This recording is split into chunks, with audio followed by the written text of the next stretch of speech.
oneni Kenya ohero adhula. Ok ni gibiro ni gidwa ketho, but Kenya ohero mpira. Kenya ng'eny ji ohero mpira. Nikech kata kineno game manyocha go Nyayo Stadium, pap no pong madiwe ni Kenya magocho kono.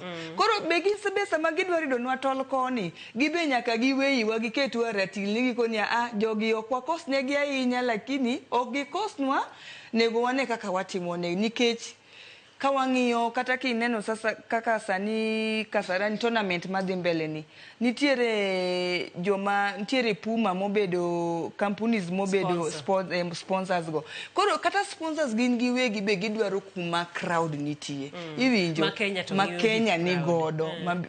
We are very proud of it, ni Kenya tema ng'owa nigi that crowd.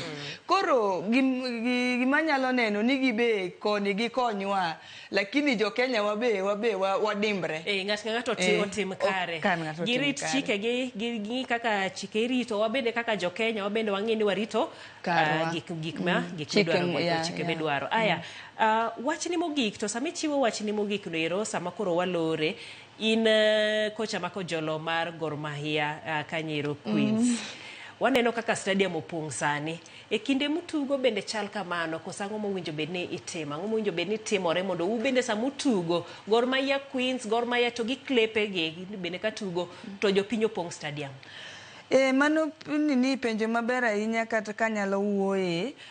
Gima neno masani momiyo bende papong ahinya, anyalo wacho ni chance sani imiyo vijende mabiro. Nikech ino kata kaka Harambee Stars team matugo sani ni, gin nyithindo ng'enygi, giwuok e local clubs. Koro gima nyalo kaka gichako biro gi ilo maiso ni koro mpira machon cha dwe chako duogo. To kochako duogo, wanyaka gipiny kaka an achung' ne branch level. Iwinjo. Koro ma akwayo bende jo neno tete kata jo eradhula matete kata sponsors bendo come in level branch level mondo ing'eni sponsor kantiere kamoro luongo ber bire luongo ji emitne bende. Koro mane gima nyalo wacho ni kata kaponi kaka wachake malo international level oduog nyaka ng'owa e local clubs nyaka e branches level mondo wa support nyithindo gi. Erokamano maduong' mano Kanyero.